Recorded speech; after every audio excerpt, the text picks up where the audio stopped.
गृहस्थ में हम कैसे रहें, इस पर हमने विस्तृत चर्चा भी की थी। अब गृहस्थ के अंदर रहते हुए हमारा व्यवहार कैसा रहना चाहिए, यह भी बहुत बड़ी बात है। स्वामी जी से पूछा कि परिवार के बड़े बुजुर्गों के साथ कैसा व्यवहार करना चाहिए। स्वामी जी बोले, बड़ों को सुख आराम देना, उनकी सेवा करना, उनको बड़प्पन देना, उनका आदर करना, उनकी आज्ञा का पालन करना, उनके शासन में रहना, यह छोटों का कर्तव्य है। परंतु यह खुद बड़ों का कर्तव्य नहीं है। अर्थात हम बड़े हैं, पूजनीय है, आदरणीय है, ऐसा मानना बड़ों का काम नहीं है। कारण कि ऐसा भाव रहने से दूसरों के हृदय में उनके प्रति आदर भाव कम होता है और आगे चलकर उनका निरादर होने लगता है। इसलिए बड़ों का भाव तो सबका पालन पोषण करने का, कष्ट सहने का, छोटों को सुख सुविधा देने का ही होना चाहिए। छोटों और बड़ों का इस प्रकार भाव होने से संपूर्ण परिवार एवं समाज सुखी रहता है। फिर स्वामी जी से पूछा, घर में यदि कोई विधवा स्त्री के साथ सास ससुर है, माता पिता आदि का कैसा व्यवहार होना चाहिए। स्वामी जी कहते हैं, बहू अथवा बेटी विधवा हो जाए तो सास ससुर माता पिता आदि को उसका हृदय से आदर करना चाहिए और बाहर से रक्षा एवं शासन करना चाहिए, जिससे वह बिगड़ न जाए। तात्पर्य है कि उसका हित चाहते हुए उसके साथ ऐसा बर्ताव करना चाहिए जिससे वह दुखी भी न हो और उसके आचरण भी न बिगड़े। बहू अथवा बेटी के विधवा होने पर सास और मां को चाहिए कि वे अपना जीवन सादगी से बिताए, गहने कपड़े भोजन आदि को भोग बुद्धि से सेवन न करे, प्रत्युत निर्वाह मात्र करे। ऐसा करने से बहू और बेटी का सुधार होगा। कारण कि सास और मां लोग भोगेगी तो उसका असर बहू और बेटी पर अच्छा नहीं पड़ेगा। यदि सास और मां संयम रखेगी तो उसका असर बहू और बेटी पर भी अच्छा पड़ेगा, जिससे उनका जीवन सुधरेगा। सास और मां को यही विचार करना चाहिए कि अभी इस अवस्था में हम संयम नहीं करेंगे तो फिर कब संयम करेंगे। संसार में संयमी और त्यागी की ही महिमा है, भोगी और संग्रही की नहीं है। प्रश्न पूछते हैं कि स्वामी जी, विधवा स्त्री के साथ भाई और भौजाई का कैसा व्यवहार होना चाहिए। स्वामी जी कहते हैं, भाई और भौजाइयों को विधवा का हृदय से आदर करना चाहिए, उसका तिरस्कार नहीं करना चाहिए, उसके चरित्र और भावों की रक्षा करते हुए उसके साथ आदर का बर्ताव करना चाहिए। उसके हित की दृष्टि से उस पर शासन और प्यार दोनों ही करना चाहिए। फिर पूछते हैं स्वामी जी से, माता पिता को कन्या के घर का अन्न खाना चाहिए कि नहीं खाना चाहिए। स्वामी जी कहते हैं कि माता पिता ने कन्या का दान कर दिया तो वह उस घर की मालकिन बन गई। अब माता पिता को उसके घर का अन्न लेने का अधिकार नहीं है। दान की हुई वस्तु पर दाता का अधिकार नहीं रहता। जब तक कन्या की संतान न हो जाए तब तक उसके घर का अन्न जल नहीं लेना चाहिए। फिर प्रश्न आता है कि माता पिता और पुत्र पुत्री का आपस में कैसा व्यवहार होना चाहिए। स्वामी जी ने कहा, माता पिता का यही भाव होना चाहिए कि पुत्र पुत्री ने हमारे घर जन्म लिया है, अतः हमें इनके लोक परलोक का सुधार करना है। हमें केवल अपना सुख आराम नहीं देखना है, प्रत्युत इनका सुधार कैसे हो, इस भाव से पुत्र पुत्री पर शासन करना है। उनको अच्छी शिक्षा देनी है और समय पर ताड़ना भी करनी पड़े तो वह भी उनके लिए हित के लिए ही करनी है। पुत्र पुत्री का यही भाव होना चाहिए कि जिस शरीर से हम परमात्मा की प्राप्ति कर सकते हैं, महान आनंद की प्राप्ति कर सकते हैं, वह शरीर हमें माँ बाप से मिला है। अतः हमारे द्वारा इनको कभी दुख न हो, हमारे कारण इनका अपयश न हो, हमारे ऐसे आचरण हो जिनसे लोगों में इनका आदर सम्मान बढ़े। हम तीर्थ व्रत आदि जो कुछ शुभ कर्म करें, इनका फल माता पिता को ही मिले। ऐसे भाव से आपस में प्रेम बढ़ेगा, वर्तमान में परिवार सुखी होगा और भविष्य में सबका कल्याण हो जाएगा। फिर प्रश्न आता है कि पति और पत्नी का आपस में कैसा व्यवहार होना चाहिए।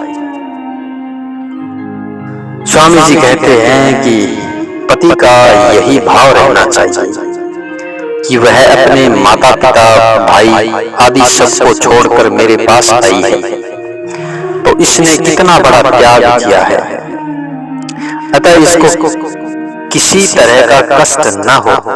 शरीर निर्वाह के लिए इसको रोटी कपड़े स्थान आदि की कमी न हो, मेरी अपेक्षा इसको ज्यादा सुख मिले।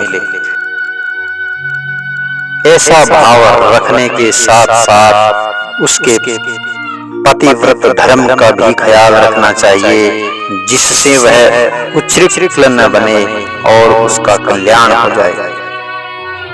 पत्नी का यही भाव रहना चाहिए कि मैं अपने गोत्र और सब कुटुंबियों आदि का त्याग करके इनके पास आई हूँ तो समुद्र लांघ कर अब किनारे आकर मैं डूब न जाऊं, अर्थात मैं इतना त्याग करके आई हूँ तो अब मेरे कारण इनको दुख न हो, इनका अपमान निंदा तिरस्कार न हो।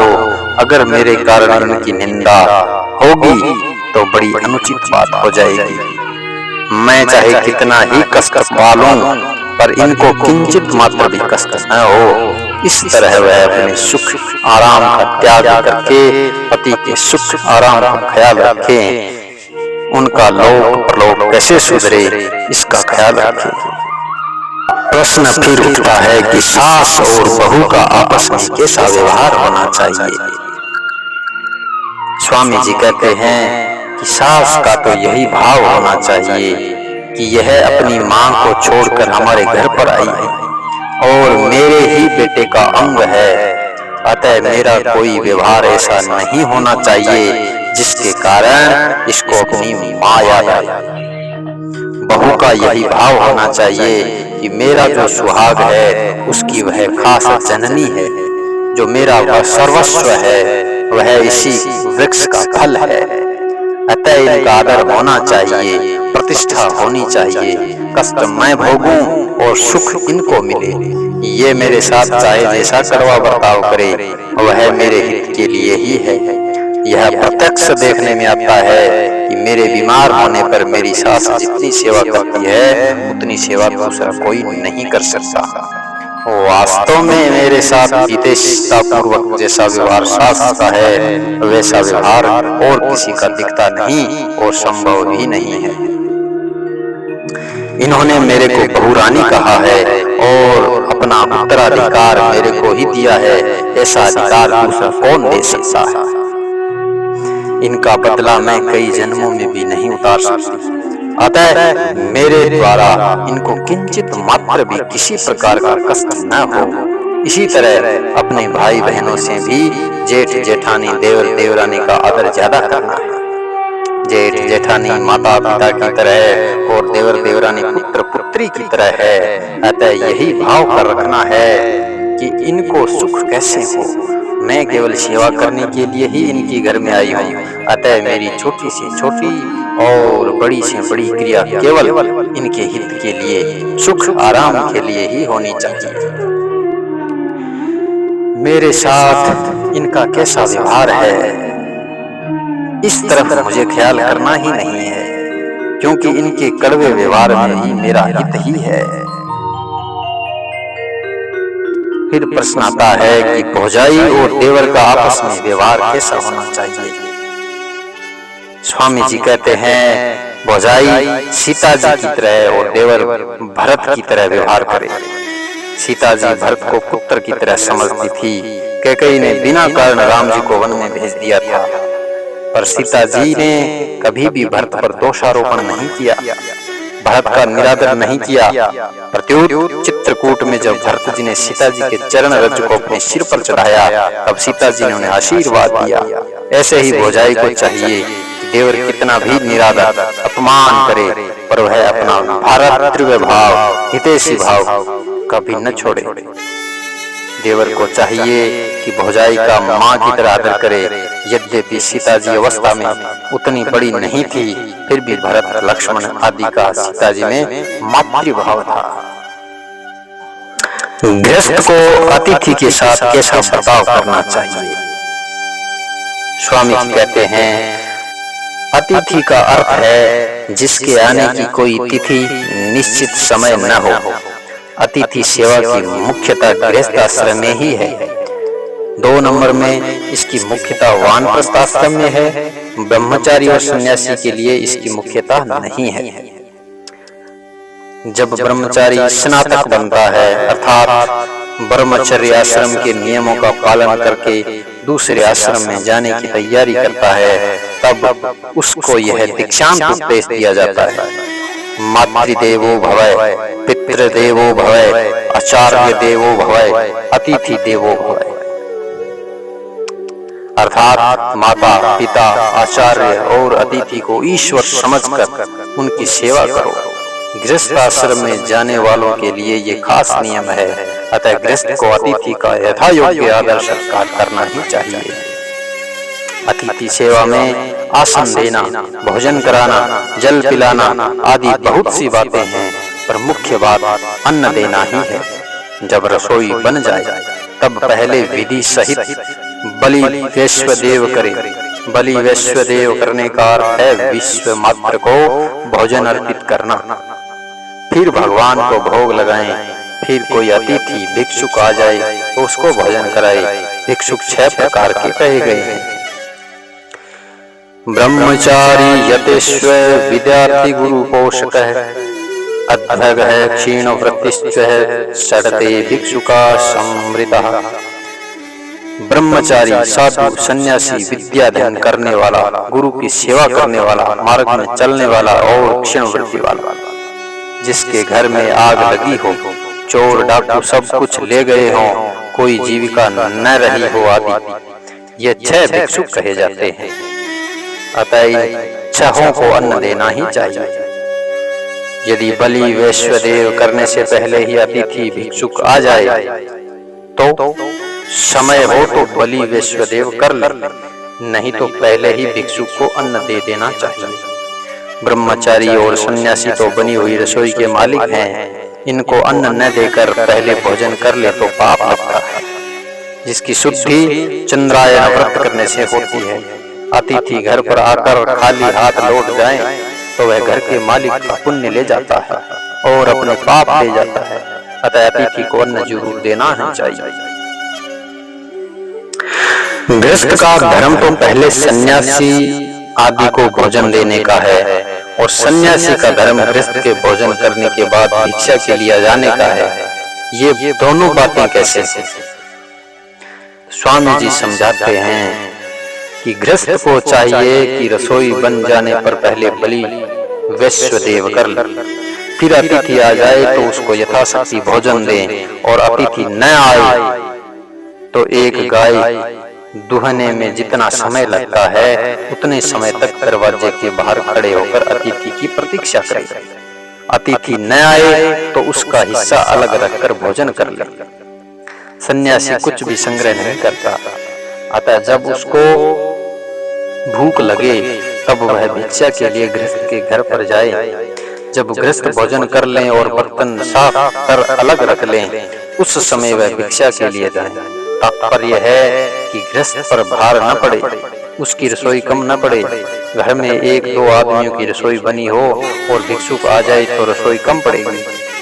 हाँ, घर में 5-7 आदमियों की रसोई बनी हो तो कोई फर्क नहीं पड़ेगा, परंतु उस घर पर भिक्षुक ज्यादा आ जाए तो उन पर भी भार पड़ेगा। अगर गृहस्थ मना न करे तो एक गाय धोने में जितना समय लगता है उतने समय तक गृहस्थ के घर पर ठहरे। अगर गृहस्थ के मन में देने की भावना न हो तो वहां से चल देना चाहिए, पर क्रोध नहीं करना चाहिए। ऐसे ही गृहस्थ को भी क्रोध नहीं करना चाहिए। किसी ने स्वामी जी से पूछा, महाराज आजकल सरकारी कानून ऐसे हैं कि हम सच्चाई से धन कमा नहीं सकते, अतः क्या करना चाहिए? स्वामी जी हंसते हुए उनका जवाब देते हैं कि सरकारी कानून से बचने का उपाय है अपना खर्चा कम करना। स्वाद, शौकीनी, सजावट आदि में खर्चा न करना, साधारण रीति से निर्वाह करना, बड़ी सादगी से सात्विक जीवन बिताना। कारण है कि धन कमाना हाथ की बात नहीं है। धन तो जितना मिलने वाला है उतना ही मिलेगा, पर खर्चा कम करना हाथ की बात है।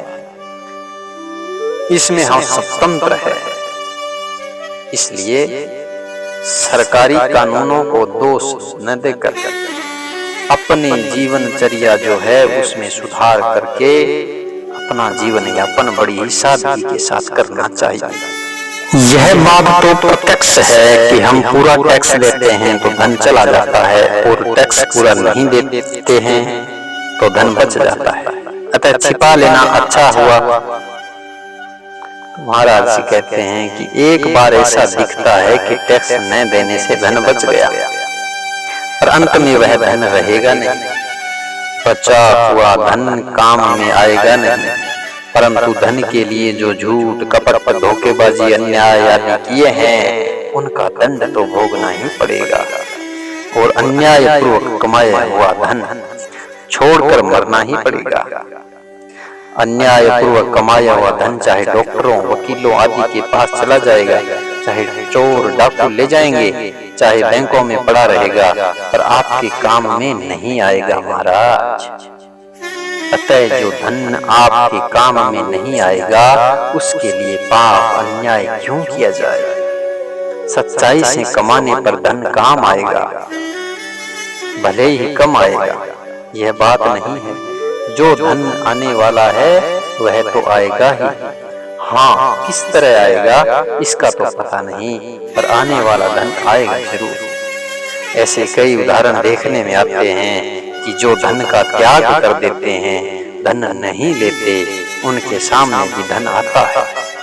तात्पर्य है कि जैसे घाटा, बीमारी, दुख आदि बिना चाहे बिना उद्योग किए आ जाते हैं, ऐसे ही जो धन सुख आने वाला है वह भी बिना चाहे बिना उद्योग किए ही आएगा। श्रीमद् भागवत कथा गीता में कहा गया है, सुख मैन्द्रियकम राजन स्वर्गे नरके च देहिनाम यद यथा सुखम तस्माच्चेत तत् बुधः। हे राजन, प्राणियों को जैसे इच्छा के बिना प्रारब्धानुसार दुख प्राप्त होते हैं, ऐसे ही इंद्रिय जन्य सुख स्वर्ग में और नरक में भी प्राप्त होते हैं। अतः बुद्धिमान मनुष्य को चाहिए कि वह उन सुखों की इच्छा न करे।